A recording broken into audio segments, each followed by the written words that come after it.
दोस्तों, आप सभी का फिर से टीवीएल कोचिंग के इसी टू में बहुत बहुत स्वागत है। तो दोस्तों, आज के इस वीडियो में भी हम लोग जो है हमेशा की तरह टॉप 10 ऐसे मैथ के क्वेश्चन करने वाले हैं जो आपके 2020 इंट्रेंस एग्जाम जो 8 अक्टूबर को होने वाला है आईटीआई का, उसको देखते हुए हम लोग ये जो है वीडियो बना रहे हैं। यानी कि उसमें जो मैथ के क्वेश्चन पूछे जाएंगे उसी से रिलेट करता हुआ ये सारे वीडियो बन रहे हैं।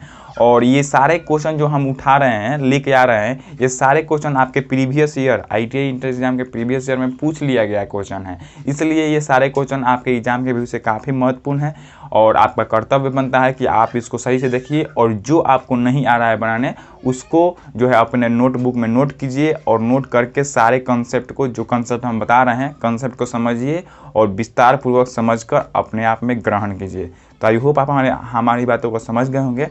तो चलिए शुरू करते हैं और देखते हैं आज का टॉप नंबर 1 जो क्वेश्चन है वो क्या है। और हाँ दोस्तों, क्वेश्चन को शुरू करने से पहले हमेशा की तरह फिर से आपसे एक रिक्वेस्ट है कि प्लीज़ आप हमारे चैनल पर नए हैं तो सब्सक्राइब कर दीजिएगा और बेल आइकन को भी ऑन कर लीजिएगा ताकि आने वाले अदर वीडियो का नोटिफिकेशन सबसे पहले आप तक जाएगा और आप आसानी से हमारे हर वीडियो को देख पाइएगा। तो आई होप आप हमारी बातों को ज़रूर मानिएगा और सब्सक्राइब करके बेल आइकन को प्रेस जरूर कीजिएगा। ओके, तो चलिए शुरू करते हैं और देखते हैं आज का फर्स्ट क्वेश्चन जो है हम लोग का क्या कह रहा है। तो दोस्तों, आज का फर्स्ट क्वेश्चन आप स्क्रीन पर देख पा रहे होंगे। तो क्या बोल रहा है कि 6 वर्ष पूर्व जगन्नाथ की आयु बद्री से दोगुनी थी। 6 वर्ष पूर्व जो है आपका जगन्नाथ की आयु जो है बद्री से दोगुनी थी। ये दोनों लड़का या लड़की का नाम है। यदि उनकी वर्तमान आयु का अनुपात 9:5 है तो उनकी वर्तमान आयु में कितना का अंतर होगा, ये आपको बताना है। यानी कि आपको यहाँ पे दे रखा हुआ है, दो व्यक्ति है, एक जो है जगन्नाथ है, एक बद्री है। जगन्नाथ को हम लोग जे मान लेते हैं और बद्री को हम लोग क्या मान लेते हैं, बी मान लेते हैं। इन दोनों का वर्तमान एज का जो है वर्तमान आयु का रेशियो आपको दे रखा हुआ है। तो वर्तमान आयु का रेशियो क्या दे रखा हुआ है, ये जगन्नाथ का रेशियो 9 और इसका रेशियो दे रखा हुआ है क्या, 5 जी हाँ दोस्तों, 9:5। और एक और बात आपको पहले ही बता दिया गया है कि 6 वर्ष पूर्व जगन्नाथ की आयु बद्री से दोगुनी थी। तो 6 वर्ष पूर्व, तो यहाँ पे जो क्वेश्चन बोल रहा है ना उसको फर्स्ट ऑफ ऑल डियर लिखने का हम लोग प्रयास करेंगे। 6 वर्ष पूर्व, तो 6 वर्ष पूर्व जो है, पूर्व यानी पहले जगन्नाथ और बद्री की आयु जो है इसका रेशियो दे रखा हुआ है। रेशियो नहीं दे रखा हुआ है, बोल रहा है क्या कि जगन्नाथ की आयु बद्री से दोगुनी थी, अर्थात इसकी आयु इससे दोगुनी थी। तो इसका यदि 1 होगा तो जगन्नाथ का क्या हो जाएगा, 2 हो जाएगा। क्यों? क्योंकि इसका दोगुना है। तो जो क्वेश्चन बोल रहा था उसी तरह हम लिखे हैं। 6 वर्ष पूर्व जगन्नाथ की आयु ये बद्री से दोगुनी थी। तो जगन्नाथ की आयु बद्री की आयु जब हम 1 मान लिए तो 1 इसका माने है, तो जगन्नाथ का आयु क्या हो जाएगा, 2 हो जाएगा। यानी दोगुनी तो 2 हो गया। अब हम लोगों को जो है सॉल्व करना है, सॉल्यूशन क्या करना है, अब इसको हम लेकर चलेंगे और यहाँ पे जब रेशियो का सिंबल है ना, तो दोस्तों रेशियो का सिंबल है तो यहाँ पे हम लोग 1 से लेकर चलेंगे। क्या कर लेंगे, 1 से मल्टीपल कर लेंगे। यहाँ पर रेशियो में है तो कुछ भी से भी गुना कीजिए, लेकिन दोनों में करेंगे तो इस पर कोई इफेक्ट नहीं पड़ेगा। आपको हम समझ रहे हैं कि अभी आपको समझ में नहीं आ रहा होगा, लेकिन इसको एक बार सॉल्व कर लेते हैं, उसके बाद हम बताएंगे, तब जो है आपका समझ में आ गया। पहले विस्तार पूर्वक इसको देखिए। तो ये तो वर्तमान की आयु थी, ये वर्तमान की थी।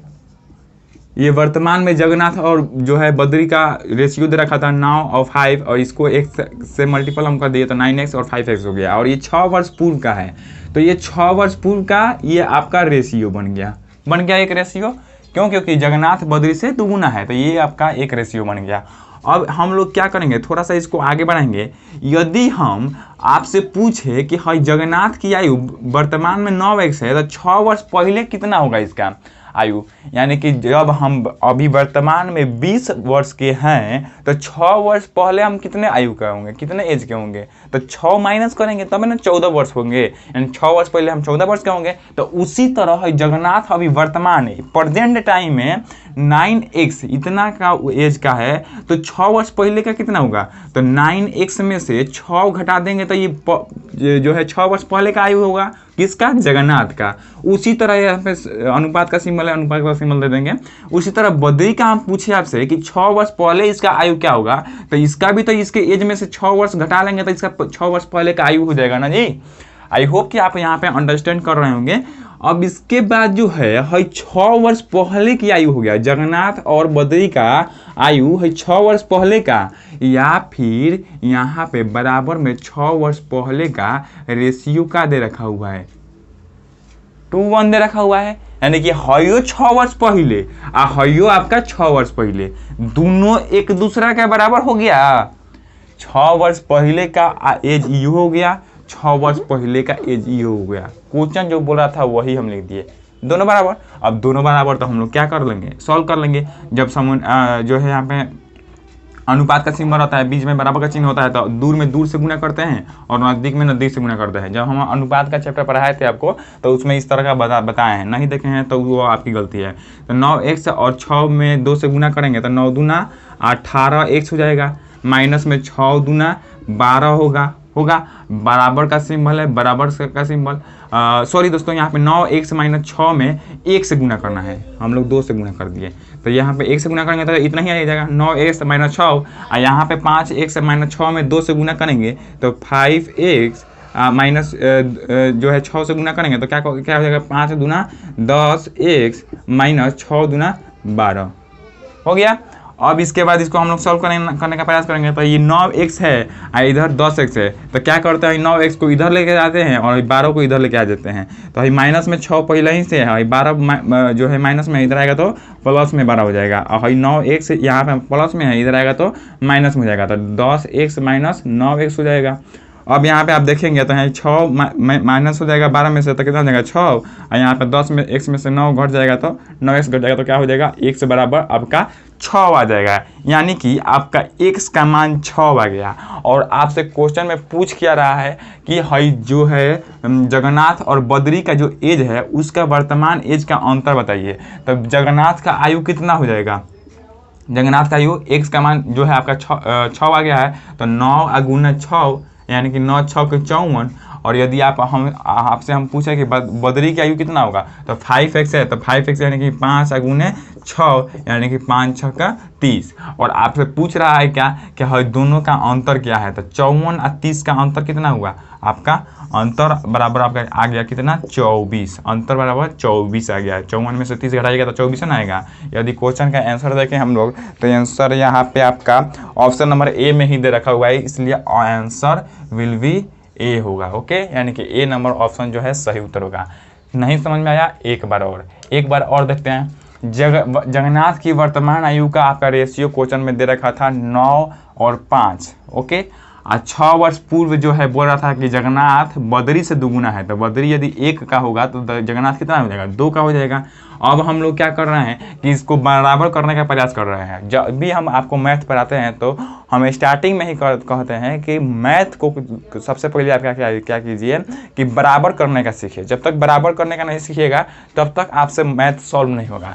तो बराबर करना सीख गए तो मैथ आपका 90% मैथ आप सॉल्व कर जाइएगा। तो यहाँ पे बराबर करने का कैसे प्रयास करेंगे, वर्तमान एज इतना है तो जो है और ये 6 वर्ष पूर्व का है, तो ये 6 वर्ष पूर्व वर्तमान का, तो वर्तमान में यदि 6 वर्ष माइनस कर देंगे तो ये भी 6 वर्ष पूर्व हो जाएगा। और 6 वर्ष पूर्व का रेशियो ये है, तो 6 वर्ष पहले का रेशियो, ये दोनों एक दूसरे के बराबर। और रेशियो में क्या करते हैं, दूर में दूर से गुना, नज़दीक में नज़दीक से गुना। तो इस तरह हम लोग गुना करके कैलकुलेट किए तो x का मान आपका 6 आया। और आपसे क्वेश्चन में पूछ क्या रहा है कि जगन्नाथ और बद्री की वर्तमान आयु का अंतर ज्ञात करें। तो वर्तमान आयु क्या है आपका 9x, तो 9 6 54, 5x तो 5 6 30, तो 54 में से 30 घट जाएगा तो आपका 24, और 24 विल बी राइट आंसर हो जाएगा। यानी कि आपका ए नंबर ऑप्शन सही उत्तर होगा। तो आई होप आप इस क्वेश्चन को समझ गए होंगे।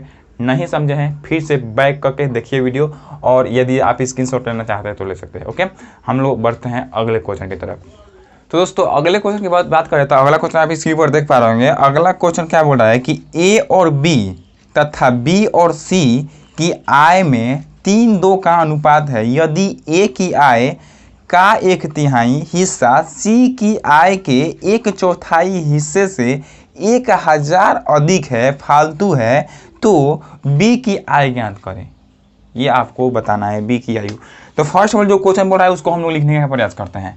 क्या बोल रहा है कि ए और बी का अनुपात जो है आपका 3:2 दे रखा हुआ है। और फिर बोल रहा है कि बी और सी यहाँ पे क्वेश्चन आपसे मिस्टेक होगा। अब आप यहाँ पे देखिएगा, बोल रहा है कि ए और बी तथा बी और सी दोनों का जो रेशियो है वो सेम है, 3:2 ही है, 3:2 ही है। इसका भी 3:2, इसका भी 3:2। ओके, अब यहाँ पे 3:2 जो है दोनों का रेशियो है, ए बी का भी 3:2, बी सी का भी 3:2।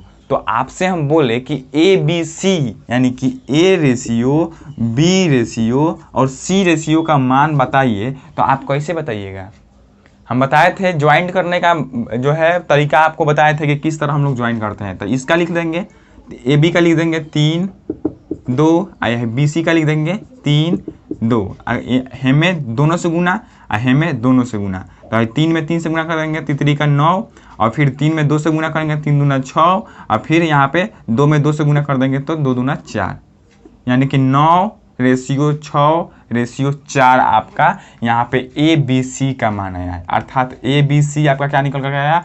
9 यहाँ पे 9:6:4 आया। ओके, आई होप कि आप यहाँ तक समझ गए होंगे। अब उसके आगे क्या बोल रहा है, अगले स्टेटमेंट में देखिएगा तो बोल रहा है कि यदि ए की आय का 1/3, ए की आय का 1/3, अकॉर्डिंग टू क्वेश्चन हम लोग चलेंगे तो ए की आय का 1/3 अर्थात ए जो है जितना कमा रहा है उसका 1/3 यानी कि 1/3, 1/3 हिस्सा सी के आय का 1/4 हिस्से से, यानी कि ए का 1/3 का हिस्सा जो है सी का 1/4 हिस्से से कितना अधिक है? आपका 1000 अधिक है। कौन अधिक है? हई 1000 अधिक है। तो हई 1000 अधिक है, तो हई जब 1000 अधिक है पहले ही से, तो हमें 1000 जोड़ देंगे तब दोनों क्या हो जाएगा? एक दूसरे के बराबर हो जाएगा।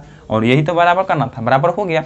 अब यहाँ पे बराबर जब हो गया तो आप यहाँ पे ए और सी का मान यदि यहाँ पे जो है पुट कर दें, या यहाँ पे देख पा रहे होंगे 9 रेशियो है, 6 रेशियो है, 4 रेशियो है। तो यदि आप इस ए और सी का मान यहाँ पे 9 और 4 यहाँ पुट कर देते हैं तो आपको एक्स का मान ज्ञात हो जाएगा। हाँ, क्यों एक्स का मान हम बोल रहे हैं ज्ञात करने के लिए? क्योंकि यहाँ पे रेशियो है तो सबके साथ क्या है? एक्स छुपा हुआ है। ये एक्चुअली में मान थोड़ी है, ये तो रेशियो में आपको दे रखा हुआ है, तो इसलिए हम इसको एक्स के साथ लेकर चलेंगे। तो ए का मान यहाँ पे रख देते हैं, क्या रखेंगे? 9x/3 हो जाएगा। आई होप क्या बात समझ रहे होंगे। सी का मान 4x है तो 4x/4 हो जाएगा, प्लस में 1000 है, 1000 हो गया। अब आगे इसको थोड़ा सा और ले जाएंगे तो क्या हो जाएगा? आपका 3 का 9 यानी कि 3x हो जाएगा, इक्वल टू में 4 कैंसिल हो जाएगा, x प्लस क्या हो जाएगा? 1000। या फिर 3x इधर रहने देते हैं, x को इधर लेके आते हैं तो x इक्वल टू 1000 हो जाएगा। इसलिए आपका यहाँ पे 2x बचेगा, 2x इक्वल टू आपका 1000। तो यहाँ पे आप या फिर एक स्टेप और लेकर चलिए, तो इसलिए आपका x बराबर आपका क्या आ गया? हाँ, 2 गुना में इधर आ जाएगा तो भाग में आ जाएगा, तो 1000/2 कितना हो जाएगा? 500 हो जाएगा। 500 x का मान आया। आपसे क्वेश्चन में पूछ क्या रहा है? लास्ट में देखिए तो आपसे पूछ रहा है कि तो b की आय ज्ञात करिए, अर्थात है b जो है इसका आय क्या है? इसी का आय ज्ञात करना है। तो इसका आय एक्चुअल में रेशियो में कितना है? 6x, और यहाँ पे x का मान हम लोग क्या निकाले हैं? 500। तो 6 x के जगह पे 500 रख देंगे तो जो आएगा आपका b का आय होगा। तो 6×5 = 30 और 00 है तो 00, अर्थात 3000 रुपया जो है आपका सही उत्तर होगा। यदि ऑप्शन की बात करें तो ऑप्शन विल बी बी, यानी कि बी नंबर क्वेश्चन में इसका जो है बी नंबर ऑप्शन सही है, यानी कि बी नंबर ऑप्शन में इसका 3000 दे रखा हुआ है इसलिए। तो यहाँ पे आप आई होप कि समझ गए होंगे। आपको क्या बोल रहा था क्वेश्चन में कि ए बी, थोड़ा सा ये जो है स्टेटमेंट वाला क्वेश्चन है, इसलिए हम इसको दो बार आपको बताने का प्रयास कर रहे हैं जिससे आपको अच्छी तरह से समझ में है। ए बी और बी सी का रेशियो 3:2 दे रखा हुआ था, तो हम लोग जब तक ए बी सी का मान नहीं ज्ञात कर लेंगे एक रेशियो में, तब तक हम इसमें ए और सी का मान जो है पुट नहीं कर सकते हैं, क्योंकि ए और बी का रेशियो तो अलग दे रखा हुआ है, बी और सी का अलग दे रखा हुआ है। एक साथ ज्वाइंट होगा तभी ना हम एक ही रेशियो में लेकर चलेंगे, तब ना ए और सी का मान वैल्यू जो है हम यहाँ पे पुट कर देंगे तो जो आएगा एक्स का मान आएगा, और उसके बाद एक्स का मान जो है यहाँ पे बी के वैल्यू पर रख देंगे तो जो आएगा आपका बी का आय आएगा। तो इस तरह इस क्वेश्चन का सॉल्यूशन होगा। तो आई होप आप इस क्वेश्चन को समझ गए होंगे। तो चलिए अगले 3rd नंबर क्वेश्चन की तरफ बढ़ते हैं। तो दोस्तों यदि अगले क्वेश्चन की बात करें तो अगला क्वेश्चन आप स्क्रीन पर देख सकते हैं। अगला क्वेश्चन क्या बोल रहा है कि एक धावक जो है, एक धावक वो आप, तो दोस्तों यदि अगले क्वेश्चन की बात करें तो अगला क्वेश्चन आप स्क्रीन पर देख सकते हैं। अगला क्वेश्चन क्या बोल रहा है कि एक धावक जो है 200 मीटर की दूरी 24 सेकंड में पूरी करता है, उसकी चाल ज्ञात करें। चाल ज्ञात करना है, सब कुछ दे रखा हुआ है। तो चाल बराबर आपका क्या होता है, चाल बराबर, ये फॉर्मूला आपको याद रखना होगा, चाल बराबर दूरी बटा समय। ओके, अब यहाँ पे देखिए, तो दूरी एक्चुअली दे रखा हुआ है 200 मीटर और समय भी दे रखा हुआ है 24 सेकेंड। यहाँ पे दूरी दे रखा हुआ है 200 मीटर, तो 200 मीटर रख देंगे। समय दे रखा हुआ है 24 सेकेंड, 24 रख देंगे। और आपसे चाल पूछा है तो इसको काट देंगे तो यहाँ पे क्या होगा 12, यहाँ पे 100, यहाँ पे 50, यहाँ पे 6, यहाँ पे 3, यहाँ पे 25, क्या हो जाएगा 25, यानी अब नहीं कटेगा। तो क्या आया आपका 25/3, ये आपका मीटर प्रति सेकंड में आया। 25/3 आपका मीटर प्रति सेकंड में आया। लेकिन आपसे क्वेश्चन में क्या पूछ रहा है कि किलोमीटर पर हावर में आप इसका चाल जो है ज्ञात कीजिए। तो किलोमीटर पर हावर में ज्ञात करना है तो हम आपको बताए थे कि किलोमीटर पर हावर में ज्ञात करने के लिए 18/5 से गुना करते हैं, और मीटर प्रति सेकंड में ज्ञात करने के लिए आप 5/18 से गुना करते हैं। याद नहीं रहेगा, इसके भी लिए आपको तरीका बताए थे। किलोमीटर बड़ा है कि मीटर बड़ा है, किलोमीटर बड़ा है सर, तो किलोमीटर जब बड़ा है तो सबसे बड़ा यानी कि बड़का ऊपर रहेगा, और यदि मीटर छोटा है तो छोटका ऊपर रहेगा। बड़का में बड़का ऊपर, छोटका में छोटका ऊपर, बड़का में बड़का ऊपर, छोटका में छोटका ऊपर। तो इस तरह आप इसको याद रख सकते हैं। तो आपको चेंज किस में करना है, किलोमीटर पर आवर में, तो बड़का ऊपर रहेगा 18 और छोटका नीचे 18/5 हो गया। अब इसको कैंसिल कीजिए तो 3 ये 5 50 25, 5 बार में ये आपका 3 छक 18, 6 बार में 5 में 6 से गुना कर दीजिएगा, क्या आएगा 30 आएगा, और 30 ये क्या आएगा आपका किलोमीटर पर हावर जो है आपका चाल आएगा, और यही इस प्रश्न का सही उत्तर होगा। यदि ऑप्शन की बात करें तो ऑप्शन विल भी यहाँ पे जो है डी नंबर सही होगा, यानी कि डी नंबर ऑप्शन में 30 दे रखा हुआ है, इसलिए आपका डी नंबर आंसर सही होगा। तो आई होप आप इस क्वेश्चन को भी समझ गए होंगे। स्क्रीनशॉट लेना चाहते हैं तो ले सकते हैं। चलिए अब अगले क्वेश्चन की तरफ बढ़ते हैं। तो दोस्तों यदि अगले क्वेश्चन की बात करें तो अगला क्वेश्चन आप स्क्रीन पर देख सकते हैं। क्या बोल रहा है कि 100 से 200 के बीच संख्याओं का योग जो कि 3 के गुणज होगा, यानी कि 100 से लेकर 200 के बीच उन संख्याओं का योगफल आपको ज्ञात करना है जिनका जो संख्याएं जो है 3 के गुणज होंगे, 3 से मल्टीपल होंगे, अर्थात 3 से विभाज्य होंगे। तो यहाँ पे 100 से लेकर 200 के बीच बोल रहा है। तो फर्स्ट ऑफ ऑल हम लोग ये आप तो देख कर क्वेश्चन ही अनुमान लगा सकते हैं कि ये क्वेश्चन काची का है। समांतर श्रेणी जो है आपका एपी जीपी जो पढ़ते हैं ना, तो एपी वाला चैप्टर समांतर श्रेणी का ये क्वेश्चन है। तो उसको हम लोग देख लेते हैं। क्या बोल रहा है 100 से 200 के बीच, तो 100 से 200 के बीच कौन कौन संख्या है जो 3 से विभाजित होगी, उसको लेंगे ना, तो उसको पहले सीरीज में कन्वर्ट कर लेते हैं। तो 100 से लेकर जो है आपका 100 से लेकर 200 के बीच बताना है। तो आप 100 से स्टार्ट कीजिएगा। तो 100 3 से विभाज्य है, 100 में 3 से भाग लगेगा, नहीं लगेगा। 200 में ना आएगा, नहीं लगेगा। और यदि इस 100 से ऊपर जाएं 101, तो 101 में लगेगा क्या, 101 में तितरी का 9 और फिर 11 आया, तो नहीं लगेगा। 102 देखेंगे तो 102 में 3 से भाग करेंगे तो तितरी का 9, 1 3 चौका 12, अर्थात 102 में लग जा रहा है। तो 100 के बाद जो है 102 से यहाँ पे 3 वाला विभाज्य वाला जो है नंबर स्टार्ट हो रहा है, यानी कि 102 में आपका 3 से भाग लगेगा, इसलिए आपका प्रथम जो संख्या हो जाएगा वो क्या होगा, ये यहाँ पे प्रथम पद या फिर प्रथम संख्या का ये 102 हो जाएगा। अब यहाँ पे आपका 102 हो गया, तो 102 के बाद यहाँ पे 105 हो तो 3 से कैंसिल आउट होगा ना, उसके बाद 108, 111 इस तरह बढ़ते जाएगा। तो इस तरह बढ़ते जाएगा तो इस तरह क्या हो रहा है, एक श्रेणी बन रहा है कि नहीं, तो इस श्रेणी एगो बन जाएगा। और कहाँ तक जाएगा, 200 तक। तो 200 तक यानी कि अंतिम पद यदि की अगर हम बात करें तो अंतिम पद आपको ऐसे निकालिएगा। तो अंतिम पद तो यहाँ पे 200 आपको दे रखा हुआ है कि 200 तक, लेकिन 200 क्या आपका 3 से विभाज्य है, नहीं है। इसलिए 3 से विभाज्य नहीं है तो पहले देखेंगे कि 3 से विभाज्य इससे कम क्या है। तो 200 के ऊपर तो जाना नहीं है, इसलिए कम में लेकर चलना पड़ेगा। तो अगर यदि 199 देखें तो 199 3 से लगेगा, 3 6 18, फिर 19 बजेगा, 19 में 3 से भाग नहीं लगेगा। यदि 98 देखें तो 3 छक 18 और फिर 3 छक 18, ये जी हाँ दोस्तों 198 में 3 से भाग लग जाएगा, तो इसलिए आपका अंतिम पद क्या हो जाएगा 198, क्या हो जाएगा 198।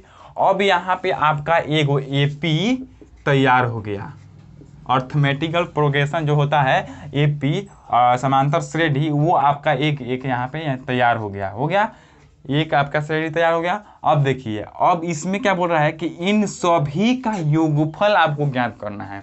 तो वो योगफल यदि हम बात कहें कि एस एन बराबर यानी सभी संख्याओं का यानी कि एन संख्याओं का योगफल बराबर क्या होता है, तो इसका सूत्र क्या होता है n/2 into 2a plus n minus 1 into D होता है। तो यहाँ पे n क्या है, n पदों की संख्या है कि अर्थात इस तरह का जो है 3 से विभाज्य संख्या कौ गो होगा 100 से 200 के बीच, वो आपका पदों की संख्या है। तो कौ गो होगा, तो यानी कि ये आपका n मालूम नहीं है, कौ गो है आप बता सकते हैं, नहीं बता सकते हैं, तो इसलिए n आपको मालूम करना होगा। तो n मालूम करने के लिए यदि आप यहाँ पे अंतिम पद वाला फॉर्मूला लेके चलिएगा an plus an equal to a plus n minus 1 into डी, तो an आपका दे रखा हुआ है 198, तो 198 आप यहाँ पर रख दीजिए। उसके बाद a बराबर यानी प्रथम पद दे रखा हुआ है 102, तो 102 रख दीजिए। n का मान नहीं दे रखा हुआ है, n का मान ही निकालना है, तो n माइनस 1 हो गया। डी आपको दे रखा हुआ है, डी मतलब क्या, डिफरेंट यानी कि अंतर क्या है, तो अंतर क्या है, तीन को करना अंतर है, 102 के बाद 105 हो रहा है, 105 के बाद 108, तीन को बढ़ रहा है, तो इसलिए आपका 3 अंतर हो गया, तो 3 से गुना। अब देखिए यहाँ पे 102 यहाँ पे प्लस में है, इधर आएगा तो माइनस में हो जाएगा, तो 198 में से 102 आपका माइनस हो जाएगा, इधर इक्वल टू में क्या हो जाएगा आपका ये 3 है गुना में, इधर आएगा तो भाग में आ जाएगा, तो 3 से भाग कर दीजिए, और इधर क्या बच गया आपका n माइनस 1।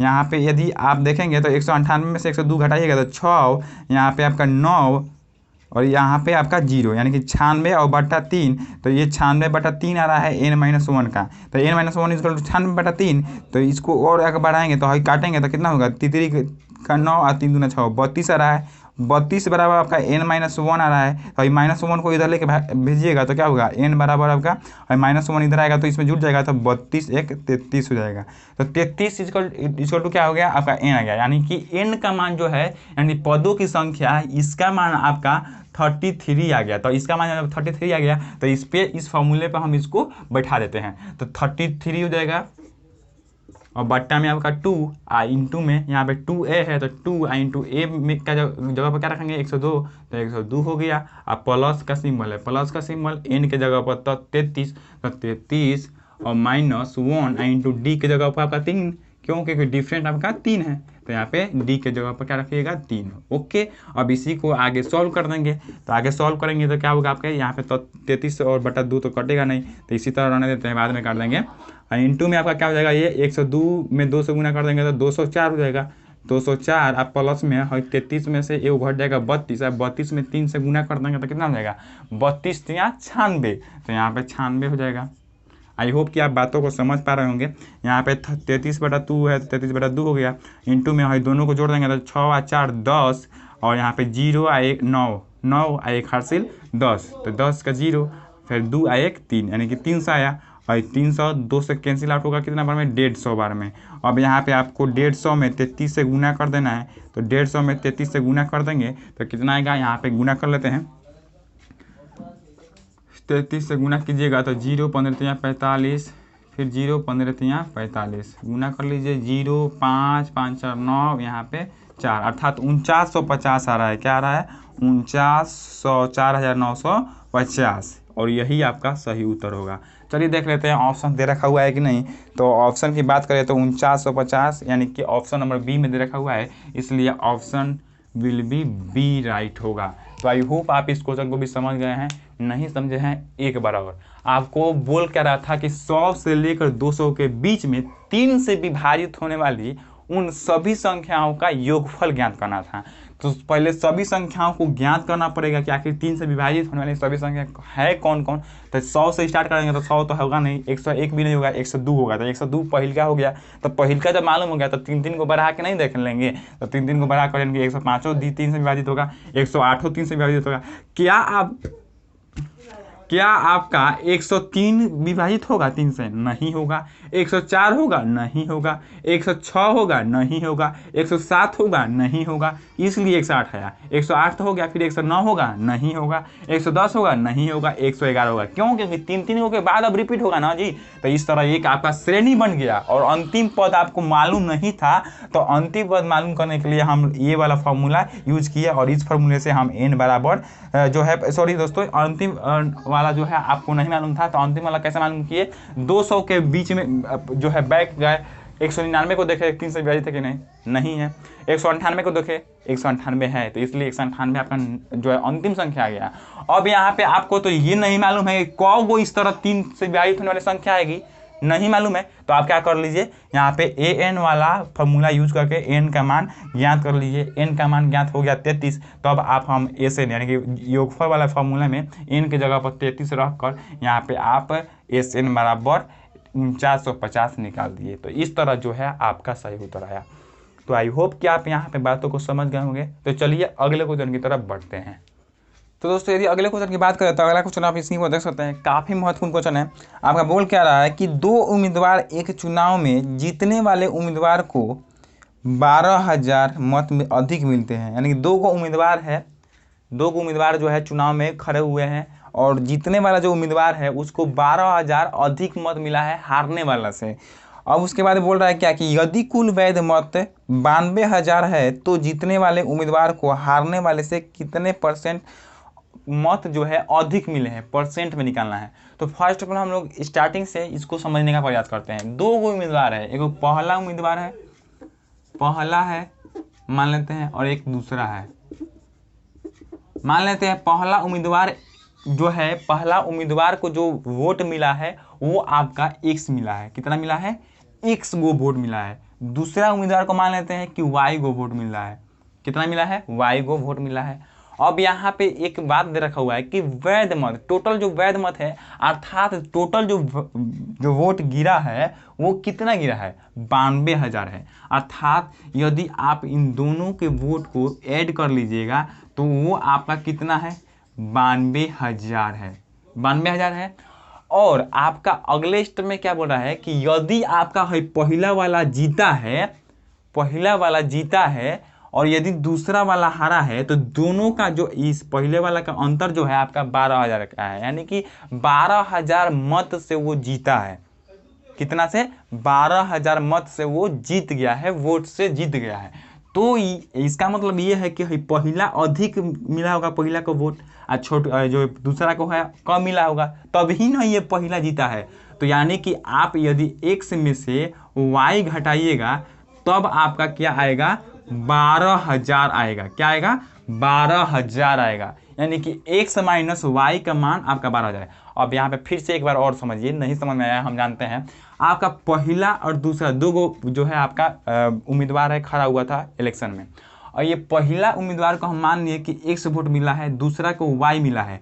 टोटल वैध मत कितना हो जाएगा? x प्लस y दोनों के मत को जोड़ देंगे तो वो आपका 92,000 आएगा। 92,000 आपको क्वेश्चन में दे रखा हुआ है, तो इसलिए 92,000 बराबर में हो गया। और बोल क्या रहा है कि यदि पहला उम्मीदवार जीता है, मान लेते हैं हम लोग कि पहले उम्मीदवार जीता है, तो जब जीता है तो जीता है तो 12,000 अधिक इसी का ना वोट होगा, मिला होगा। तो यदि आप x में से यानी कि पहला उम्मीदवार के वोट में से दूसरा उम्मीदवार के वोट को घटा लीजिएगा तो वो आपका 12,000 नहीं आ जाएगा। आई होप कि आप यहाँ पे आप समझ गए होंगे। तो यहाँ पे आपका 2 गो इक्वेशन क्रिएट हो गया, 2 गो इक्वेशन क्रिएट हो गया। अब इक्वेशन 1 और 2 से हम लोग क्या कर लेते हैं, पहला और दूसरे उम्मीदवार का टोटल मत जो है मिला है वो कितना मिला है वो ज्ञात कर लेते हैं। आप पढ़े होंगे द्विघात समीकरण में, इस तरह क्या हो जाएगा, एक y से y कैंसिल आउट हो जाएगा, यहाँ पे क्या हो जाएगा 2x हो जाएगा, इक्वल टू में दोनों को जोड़ देंगे तो क्या हो जाएगा 0 0 0 2 2 4 और 9 1 10। यहाँ पे 2 इधर आके माइनस, यहाँ पे 2 गुना में इधर आएगा तो जो है भाग हो जाएगा, तो ये काट देंगे तो कितना हो जाएगा आपका 5 हो जाएगा, यहाँ पे 2 हो जाएगा और उसके बाद ये 00, यानी कि 52,000 जो है x का मत आया। यानी कि x जो है, x को जो टोटल वोट मिला है वो कितना मिला है? 52,000 मिला है।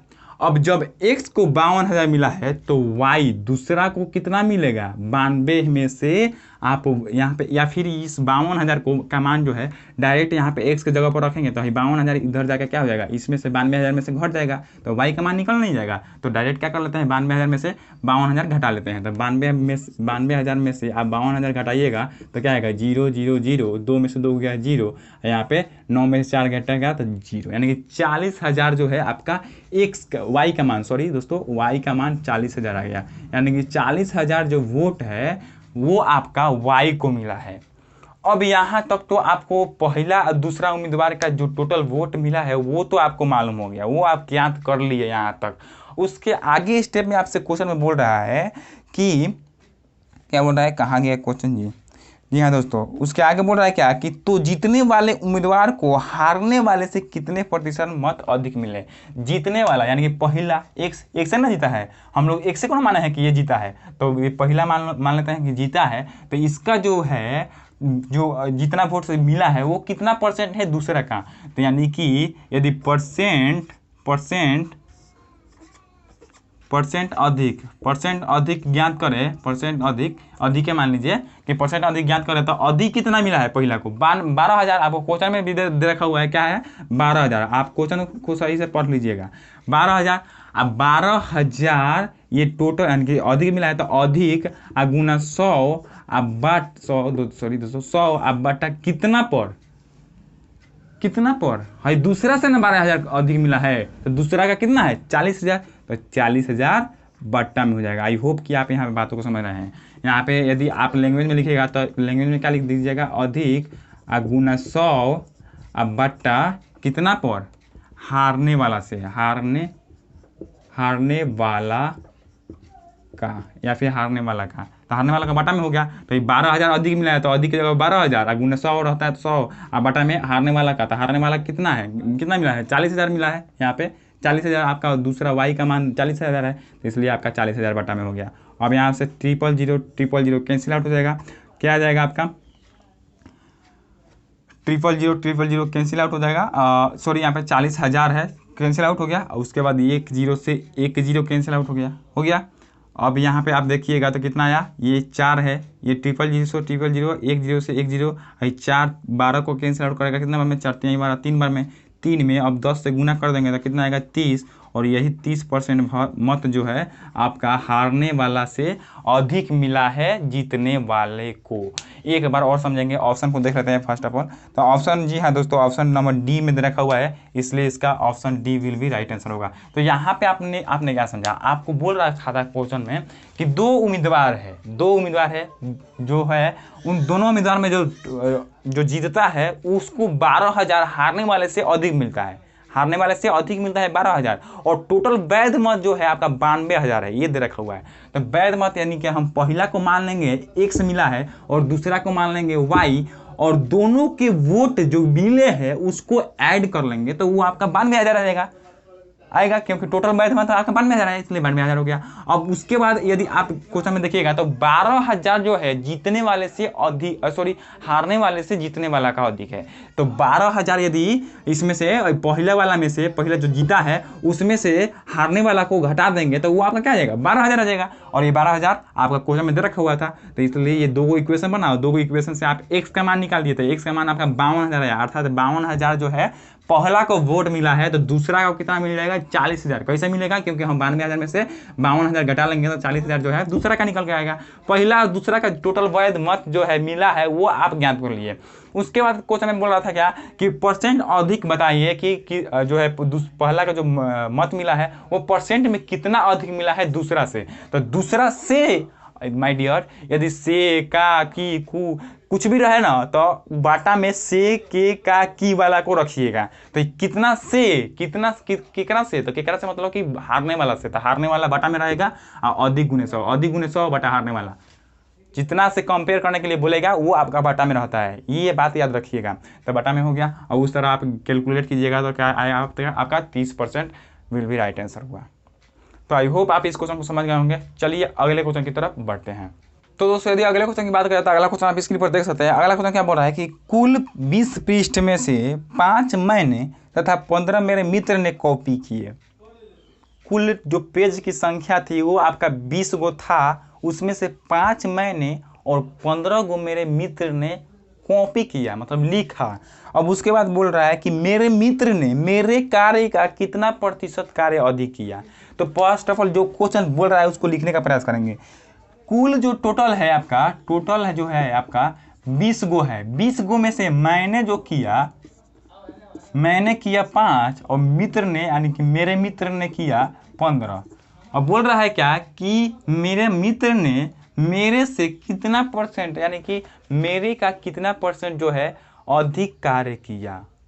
तो अधिक कार्य किया कितना है, मैंने 5 किया, मित्र ने 15 किया, तो अधिक कितना किया, अधिक किया, अधिक लिख देते हैं, अधिक कितना किया, 10 कार्य अधिक किया। तो आपका यही परसेंट आपसे पूछ रहा है कि परसेंट में कितना हुआ, तो इसलिए परसेंट अधिक बराबर कितना हो जाएगा, इसके पहले वाले ही से ये भी कनेक्ट है क्वेश्चन। तो परसेंट अधिक बराबर अधिक गुना 100 बटा टोटल जो था उसका। तो टोटल सॉरी नहीं, मेरे से तो मेरा कितना है 5, या फिर मेरा हो गया। अधिक कितना है 10 गुने 100 अब बटा मेरा कितना है 5, तो 5 सेम टू सेम इसके पहले वाला जो क्वेश्चन था वही है। अब इस यहाँ से कैंसिल आउट करेंगे तो 5 दूना 10, ये 2 में से 100 से गुना कर देंगे तो कितना होगा 200। तो ये 200% जो है आपका सही उत्तर होगा।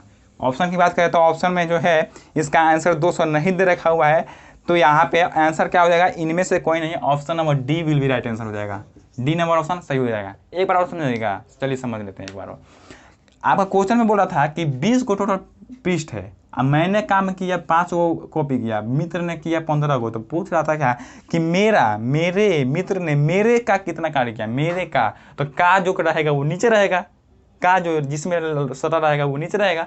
तो अधिक कितना किया है, 10 कार्य किया है, और तो अधिक परसेंट ज्ञात करेंगे तो अधिक गुना 100। अब नीचे वाला में कन्फ्यूजन रहता है ना, तो का से कि जिसमें जो जुड़ा रहेगा वो आपका बटा में हो जाएगा। तो मेरा का, तो इसलिए मेरा बटा में हो गया।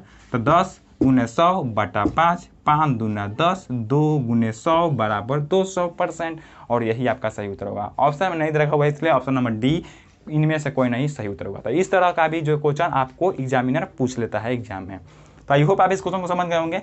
चलिए अगले क्वेश्चन की तरफ बढ़ते हैं। तो दोस्तों यदि अगले क्वेश्चन की बात करें तो अगला क्वेश्चन आप स्क्रीन पर देख सकते हैं। क्या बोल रहा है कि यदि ए की आय 40% बढ़ा दी जाए तथा 20% घटा दी जाए तो ए की आय में कितने प्रतिशत की वृद्धि हुई। काफ़ी सिंपल क्वेश्चन है। आपको बोल क्या रहा है कि ए की आय, पहले ए की आय जो है, आय मार्कर भी अब 16 चल रहा है, ए की आय जो है पहले 40% बढ़ा दी गई है, फिर जो है क्या कर दी गई है 20% घटा दी गई है, 20% घटा दी गई है। तो आपका क्या बोल रहा है आगे क्वेश्चन में, एक की आय में कितना प्रतिशत की वृद्धि होगी वो आपसे पूछ रहा है। तो वृद्धि हुई भी करेगी, पहले 40% बढ़ाया गया है तो 40% या 20% में अंतर ही है, तो इसलिए वृद्धि ही होगी। तो यहाँ पे 40% बढ़ा दी गई और फिर 20% घटा दी गई। इस तरह बढ़ा दी गई, घटा दी गई, बढ़ा दी गई, घटा दी गई, बढ़ा दी गई, घटा दी गई। इस तरह किसी भी प्रकार का क्वेश्चन आएगा तो डायरेक्ट ये वाला फॉर्मूला यूज कीजिएगा, x माइनस एक्स वाई बटा 100, ये वाला फॉर्मूला आप यूज कीजिएगा। ओके, तो यही वाला आपको फॉर्मूला यूज करना है यहाँ भी। तो आपका x का मान क्या है 40 और y का मान 20, यानी कि पहिलका को x मानेंगे और दूसरा को y मानेंगे।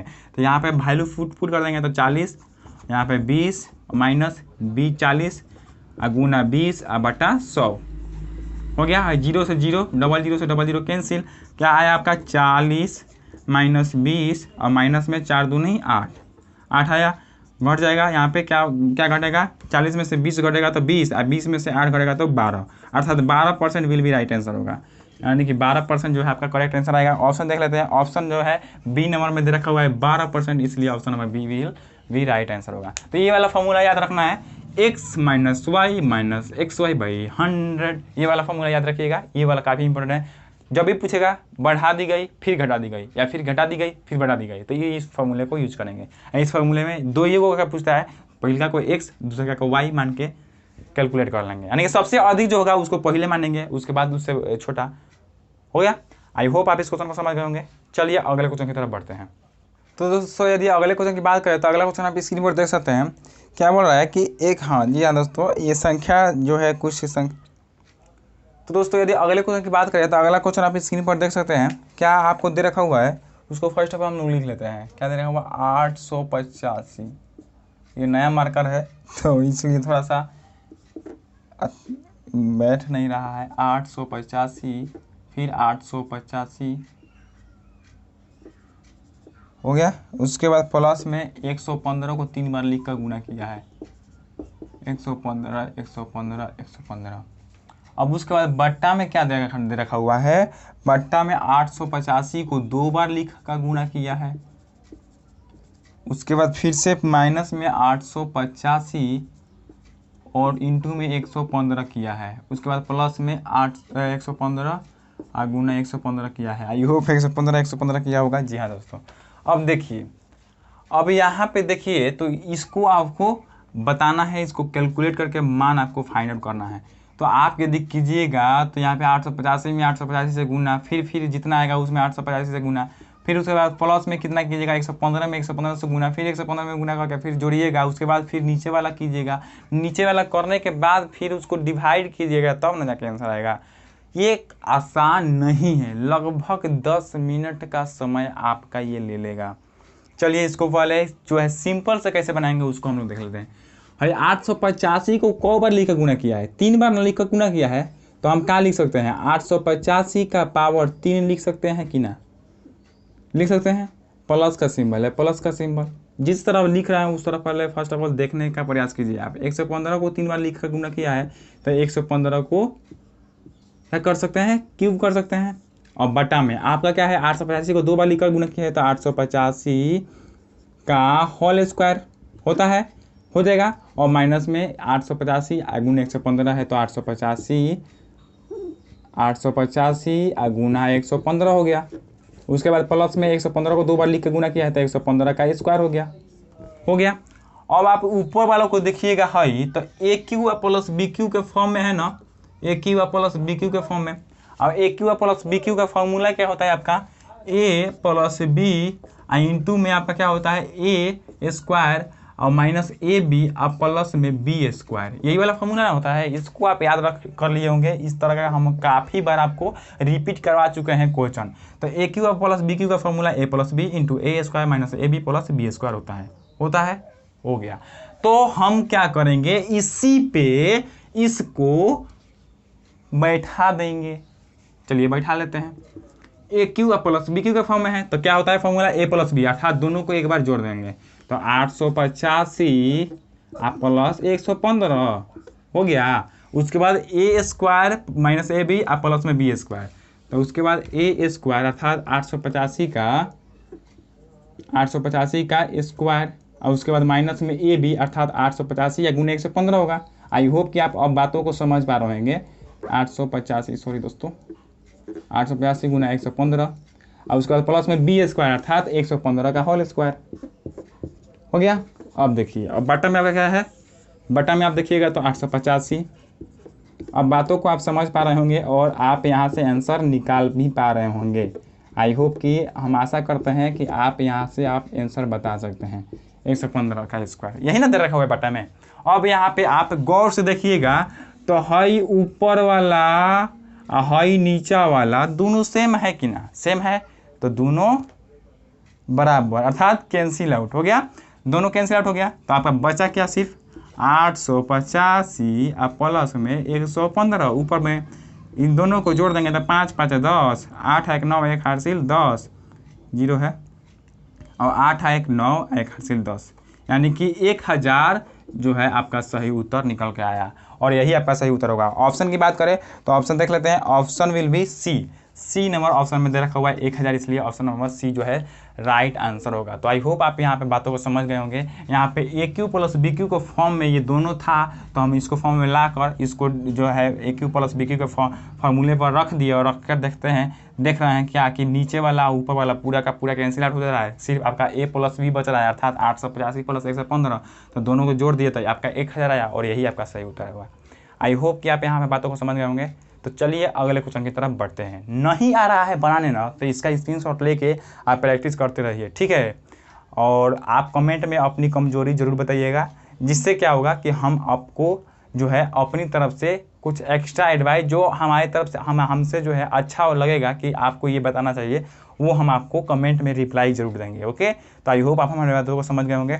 चलिए अगले क्वेश्चन की तरफ बढ़ते हैं। तो दोस्तों यदि अगले क्वेश्चन की बात करें तो अगला क्वेश्चन आप स्क्रीन पर देख सकते हैं। क्या बोल रहा है कि समचतुर्भुज के विकर्णों की लंबाई 10 मीटर व 20 मीटर है, समचतुर्भुज का क्षेत्रफल ज्ञात करें। समचतुर्भुज के दो विकर्ण दे रखा हुआ है। समचतुर्भुज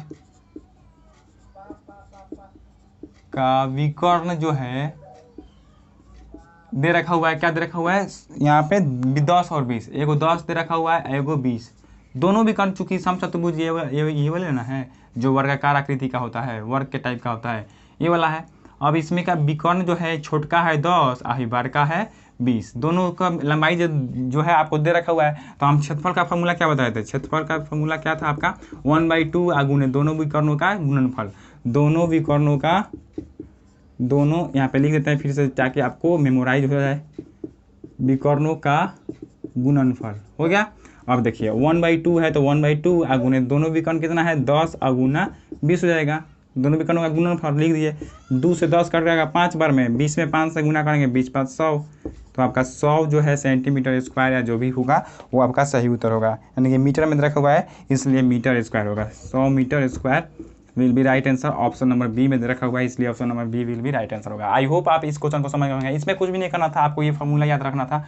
दोनों विकर्ण दिया रहे तो आप गुणनफल ज्ञात करते हैं। और यहाँ पे आपको इसके पहले वाले टाइप में हम बताए थे, सॉरी इसके पहले वाला जो है वीडियो में आपको बताए थे क्या कि आपका जो है शीर्ष लंब यदि दिया रहेगा, शीर्ष लंब एगो भुजा की लंबाई दिया रहेगा तो शीर्ष लंब और भुजा में गुना कर देंगे तो वो आपका क्षेत्रफल आ जाएगा। तो शीर्ष लंब भी दे रखा होगा तो भी आप क्षेत्रफल निकाल सकते हैं। लिख देते हैं यहाँ पे क्षेत्रफल बराबर एक फॉर्मूला भुजा गुणे शीर्षलंब। शीर्षलंब होता क्या है? तो शीर्षलंब यही वाला होता है, यहाँ से ऐसे ऐसे ऐसे ये वाला जो डिस्टेंस होता है वही वाला आपका शीर्षलंब होता है, या फिर यहाँ से ऐसे ऐसे, यही बात हुआ। तो यहाँ पे इसमें और इस भुजा में गुना कर देंगे तो वो आपका क्षेत्रफल आ जाएगा। तो ये भी आप फॉर्मूला याद रखिएगा। इस तरह से भी जो है आपको क्वेश्चन में पूछ लिया जा सकता है। आई होप आपको इस क्वेश्चन को समझ गए होंगे। चलिए अगले क्वेश्चन की तरफ बढ़ते हैं। तो दोस्तों यदि अगले क्वेश्चन की बात करें तो अगला क्वेश्चन आप स्क्रीन पर देख सकते हैं। क्या दे रखा हुआ है आपका 2/5 2/5 माइनस 7/20 प्लस 19/x और माइनस में 4/9 इक्वल टू में आपका 27/60, यही ना है? या दोस्तों यही है। और आपको x का ये वाला वैल्यू फाइंड आउट करना है। एक बार और मिला लेते हैं क्वेश्चन जिससे जो है हम लोगों को बाद में गलती का सामना ना करना पड़े। 4/9 ठीक है, 27/60 ठीक है, ठीक है। अब x का ये वाला वैल्यू आपको फाइंड आउट करना है। तो ये वाला वैल्यू फाइंड आउट करना है ना, तो क्या कीजिए कि आप सबको इसको सबको इधर लेके भेज दीजिए। तो सबको इधर लेके भेज देंगे तो इधर क्या बचेगा 19/x, तो 19/x हो गया, यही बचा। अब इधर सब इधर जाएगा तो प्लस में 2/5 है। पहले 27/60 है तो 27/60 लिख देंगे। और प्लस में 2/5 इधर जाएगा तो माइनस में 2/5 हो जाएगा, हो गया। अब उसके बाद 7/20 माइनस में है, इधर आएगा तो प्लस में 7/20। आई होप क्या बातों को समझ पा रहे होंगे। यहाँ पे माइनस में 4/9 है तो प्लस में 4/9 हो जाएगा, हो गया। अब इसको थोड़ा सा आगे करके सॉल्व करेंगे। 19/x है तो 19/x, यहाँ पे 20 5 और 20 5 60 और 9 का LCM ज्ञात करेंगे, क्या हो जाएगा आपका 180 हो जाएगा। याद कर लीजिएगा 180 ही आएगा। जी हाँ दोस्तों 180 आ गया, ओके। अब उसके बाद 60 में कितने बार में 180 आएगा? 3 बार में, 3 से ऊपर में गुना करेंगे तो 27 या 81 हो जाएगा, हो गया। माइनस 5 के पार में 180 कितने बार में? तो 15 और 5 36, 36 बार में, तो 36 में 2 से गुना करेंगे तो 36 दूना 72। आई होप आप बातों को समझ पा रहे होंगे। या फिर आपको बट्टा का जोड़ बट्टा का घटाव आ रहा होगा। यहाँ पे 20 के पारा में 180 कितने बार में? 9 बार में, तो 9 में ऊपर से गुना करेंगे तो 9 7 63 प्लस में 63 हो गया। प्लस में 9 के पारा में 180 20 बार में, तो आपका 20 में 4 से गुना होगा तो 20 चौका 80 हो जाएगा, हो गया। अब इसको थोड़ा सा और आगे बढ़ाते हैं। 19/x है, 19/x इक्वल टू में आपका क्या हो जाएगा? ये प्लस वालों को एक साथ जोड़ लेते हैं तो एक साथ जोड़ेंगे तो 80 या 81 कितना होगा? 161 में 63 जोड़ेंगे तो 161 में 63 जोड़ेंगे तो कितना हो जाएगा? 4 6 दूना 12 और 2 224 हो गया। तो 224 हुआ और माइनस में आपका 72 है, 72 और बटा में 180 हो गया। अब क्या कर लीजिए यहाँ पे देखिए तो 19/x हो गया। इक्वल टू आप इसको माइनस कीजिएगा तो 2 में 4 में से 2 घटेगा तो 2, और यहाँ पे 2 है तो 2 में से 7 नहीं घटेगा तो इसमें से 8 लेंगे तो 12 में से 7 घटेगा तो 5, और यहाँ पे 1 बचा। 152 हुआ बटा में 180। अब यहाँ पे देखिएगा तो 19 के पर में 152 है, देख लेते हैं। 19 दूनी 38, 19 57, 19 76, 19 95, 19 84, 19 33, 19 60, 52, यानी कि 19 60 152, 8 बार में कैंसिल आउट, 8 बार में कैंसिल आउट। यहाँ पे तीसरा तीसरी गुना करेंगे तो या फिर इसको 8 से 180 को काटने का प्रयास करते हैं तो 4 दूना 8, यहाँ पे 90, 2 दूना 4, 9 45 दूना 90, अर्थात आपका एक्स का मान क्या आया, एक्स का मान, या फिर इसमें एक्स में 2 से गुना कर देंगे तो 2x हो गया। तो यहाँ पे आपका x का मान कितना आ गया, x बराबर आपका क्या आ गया, यहाँ पे तीसरा तीसरी गुना हो जाएगा तो इसमें क्या हो जाएगा, ये वाला x जो है इस ऊपर वाला x से गुना हो जाएगा तो 2, इधर आपका 45 है तो 45/2 आ जाएगा, अर्थात 45/2 आपका x का मान आया। यदि ऑप्शन की बात करें तो 45/2 ऑप्शन में दे रखा हुआ है, इसलिए option number C will be right answer हो जाएगा। तो यहाँ पे 45/2 सी नंबर ऑप्शन सही होगा। ये काफ़ी सिंपल था लेकिन फिर भी समय थोड़ा सा अधिक लगा, क्यों लगा, क्योंकि यहाँ पे आप देखेंगे तो आपको एलसीएम ज्ञात करना है, एलसीएम ज्ञात करके फिर भाग गुना करके तब उसके बाद कैलकुलेट करके तब ही जो है आपको यहाँ पे ज्ञात करना है। तो आई होप आप यहाँ पे बातों को समझ गए होंगे। यहाँ पे कुछ नहीं था, जिसका मान ज्ञात करना था उसको इधर साइड में रखिए और बाकी सबको उधर लेके चले जाइए, उसके बाद सॉल्यूशन कीजिए, सॉल्व करने के बाद आपका आंसर आ जाएगा। तो यहाँ पे सी नंबर ऑप्शन इसका सही उत्तर होगा। ओके, आई होप आप बातों को समझ गए होंगे। चलिए अगले क्वेश्चन की तरफ बढ़ते हैं।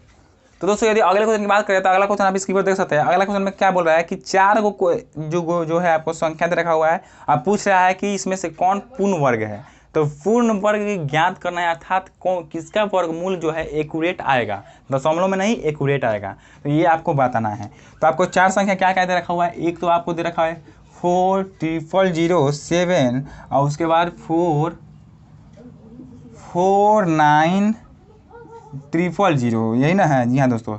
एक दे रखा हुआ है 3600, उसके बाद दे रखा हुआ है 81000, यही है, हाँ यही है। अब इसमें से बताना है कौन पूर्ण वर्ग है, यानी कि जिसका वर्गमूल ज्ञात किया जा सके। तो माय डियर एक बात आप ध्यान रखिएगा कि कोई भी संख्या पूर्ण वर्ग तब होती है जब